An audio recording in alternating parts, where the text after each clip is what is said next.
자, 그 다음 이제 문학으로 넘어갈게요. 마지막 문학인데요. 문학은 문제 유형이 총 3개밖에 없습니다.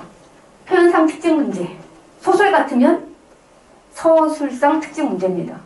자, 그 다음에 두 번째 문제 유형이 시 같으면 시어, 기억에서 미음에 대한 이해로 적절하지 않은 것은 이렇게 나오는 거고요.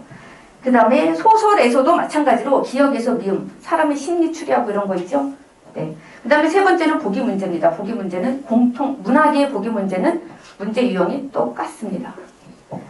자, 그래서 제일 처음에 말씀드렸던 이 표현상 특징이나 서술상 특징 같은 경우는 우리 영재문 친구들이 제일 취약한 부분이에요. 그래서 매일 첫 시간에 배웁니다. 요거를 일반고에서는 3년 내내 배웁니다. 근데 저하고 수업하면 1시간 내에 끝낼 수 있어요. 너무 난리 아닙니까? 아닙니다. 아이들이 중학교 때 제가 중학교 3학년 딸이 있거든요.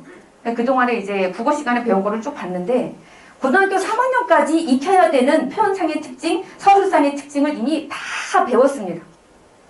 그거 기억만 시켜주면 돼요. 그리고 정리합니다. 저는 체계적으로 항상 정리해 주거든요. 머릿속에 마인드맵처럼. 그러고 난 다음에 보기 문제라고 하는 거는 이제 원리로 접근을 합니다. 그래서 보기 문제는 지문에 나와 있는 기억, 리을, 디귿, 리을, 미음과 같은 개념들의 밑줄을 먼저 치게 하고요. 표시하게 하고 그다음 발문이 있는데 다음 보기를 바탕으로 이 작품을 감상한 내용으로 적절하지 않은 것은 이런 식으로 항상 발문이 출제가 되고요. 그다음 보기가 있습니다. 그 보기에도 역시 괄호 밑줄을 쳐놓게 하지요. A, B, C, D, E 라고 하는 개념의 선택지는 이렇게 됩니다. 지문의 기억은 이렇게 되죠. 지문에서 얘기한 예를 밑에다 써주게 되고 그 다음에 보기에 A, 여기에 해당하겠군 이런 식으로 문제가 구성이 됩니다. 이거 이렇게 도식화, 도표식에서 가르쳐 주지 않으면요. 애들이 그냥 맞을 것 같은 거를 열심히 찾느냐고 정신이 없어요. 근데 우리 영재고 과학고 친구들이 제일 좋아하는 게 이렇게 체계화, 그 다음에 도표로 만들어주고 그래프로 해주고 매우 좋아합니다. 자, 그 다음에 똑같아요. 지문, 니은, 디귿은 보기 C에 해당하겠군. 그 다음에 만약에 5번에서 지문 미음은 지문에 있는 미음이라고 하는 것은 보기에 F에 해당하겠군 이러면 이게 틀린 거예요. 왜냐하면 이 보기 문제의 유일한 조건이 뭐였냐? 다음 보기를 바탕으로 유일한 조건이죠.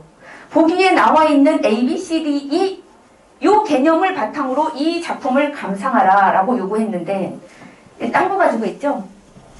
네, 이게 1단계입니다. 1단계. 2단계는 요 지문의 기억이 요 지문 기억으로 잘못 내려왔을 때 3단계는 이 앞에 있는 기억이 뒤에 있는 보기 A를 충족하지 못했을 때 이거 말고는 보기 문제 구성 자체가 더 이상 없습니다. 이게 끝이에요. 그러면 지문 기억이 이쪽으로 잘못 내려오는 경우는 어떻게 만드는지 보기 A가 이쪽으로 잘못 내려오는 경우는 어떻게 만드는지 이거 아까 처음에 비문학 할 때 주체 바꾸기, 대상 바꾸기 이런 말씀 드렸죠. 그래서 인물을 바꾸거나 만약에 소설이다 그럼 인물 바꾸기 그 다음에 시간의 선후 바꾸기 맨날 나오는 거예요. 빠지지 않고 나옵니다.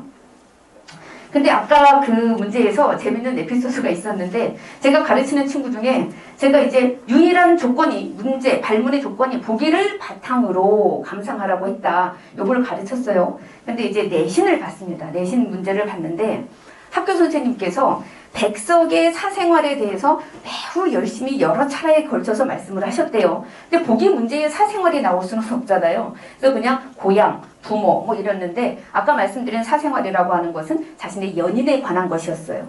그런데 결혼한 적이 없는데 시 속에는 나의 아내가 이렇게 나오거든요. 이제 그런 부분을 문제로 출제하셨어요.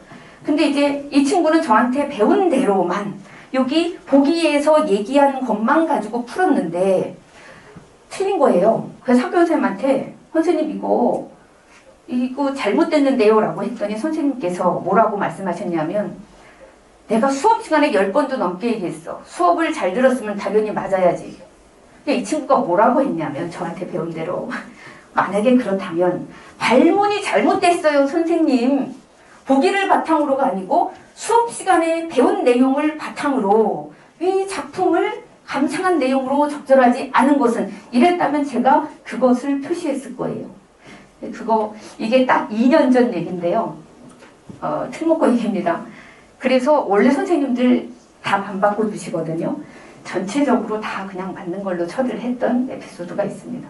이게 정확하게 문제의 원리를 이해했기 때문에 나올 수 있었던 얘기죠. 끝나갑니다. 네. 그래서 이렇게 실제 지문이 있고 밑에 보기가 있을 때 전쟁 소설은 전쟁의 비극성을 다각도로 드러낸다. 전쟁의 비극성은 전쟁을 체험한 인물의 정신적 상처로 구체화된다. 그는 공동체에 잘 적응하지 못한다. 이런 문제가 기출문제고요. 그래서 이제 1번에 전쟁의 비극성 보기에 있죠? 이렇게. 2번에 정신적 상처 이거 보기에 있죠? 네. 3번에 전쟁의 상처 지금까지 봤죠? 자, 4번에 전쟁의 아픔 이게 바로 전쟁의 비극성이 되겠죠? 5번 보시면 공동체에 동화되고 있음을 보여준다 이랬죠? 근데 얘가 동화되지 적응하지 못한다 이랬기 때문에 답은 5번이 되겠죠? 네. 근데 요걸 이제 이렇게 학구적인 친구들 저한테 묻습니다. 선생님 만약에 인물 중에 공동체에 적응하는 인물이 있으면 어떻게 해요? 그럼 제가 이렇게 얘기해 주죠. 그 정도는 평가한 선생님들을 믿어도 되는데 만약에 그렇다면 보기 자체가 바뀌어서 나온다. 공동체에 잘 적응하지 못하지만 반면 다른 인물은 스스로 이것을 극복하고 공동체에 잘 적응하고 있기도 하다. 이렇게 나올 수밖에 없다. 그렇게 된다면 주제도 소설의 주제도 바뀔 수밖에 없다. 전쟁의 트라우마가 아무리 심해도 개인하기 나름이에요. 이렇게 바뀔 수밖에 없다. 네, 믿어도 된다 이렇게 얘기합니다. 이거 매뉴얼은요 항상 정해져 있습니다. 그 원리 원칙이. 그것을 학습합니다. 자, 그래서 이거는 이제 이번 2023년 수능을 대비한 전체적인 제 표준 커리큘럼이라서 나중에 어머님들께 자료로 나간다고 하십니다. 네. 그 다음에 교재는 모두 이렇게 개념과 원리 중심으로 제가 모든 것을 소트해서 수업 교재를 마련을 했고 수업 시간에 배운 내용에 한해서만 숙제가 항상 나가게 돼 있습니다. 그 다음에 모의고사 클리닉이라고 제 수업 다음에 클리닉 시간이 이어지거든요. 그때는 황서현 선생님께서 담당을 하시는데 현관 모의고사를 실시간으로 앉아서 풀이하고요. 그 다음에 오답, 해설, 원포인트 강의 이런 거 진행합니다. 그 다음에 개인별 맞춤 피드백이 제공이 되는데요. 이건 어머니들께서 상당히 감동스러워 하세요. 오답의 원인을 모두 밝혀드리고요. 이 학생이 어떠한 원인으로 학생들이 들어야 되잖아요. 학생들은 당연히 듣습니다. 그래서 애들한테 네가 오답의 원인이 이거였고 사고의 과정이 나오거든요. 그 다음에 이러이러한 방식으로 선생님께서 가르쳐주신 이런 방식으로 해결을 했고 그래서 개인의 이해 정도 여부 그래서 완전히 이해했습니다. 내지는 잘 아직도 이해하지 못한 부분을 별도로 숙제를 더 내주었습니다. 다음 시간에 꼭 확인해 드리겠습니다. 이렇게 나갑니다. 그래서 이게 이제 실제 어머님들 휴대폰으로 받을 수 있는 그 내 시간, 내 피드백이에요. 그래서 오답이 모두 7번, 14번, 16번 많이 틀렸네요. 그래서 이렇게 쭉 나와 있으면 이 친구가 갈수록 수업도 열심히 듣고 개인적으로 받은 코멘트대로 노력하다 보니 문제 푸는 거 좋아지고 무엇보다 점수가 오르고 있습니다. 이런 전체적인 코멘트와 더불어서 18번 이럴 경우에 보기 문제입니다. 보기 유형은 3단계에 걸쳐 문제 해결할 수 있습니다. 제 수업 내용과 똑같이 일치하죠.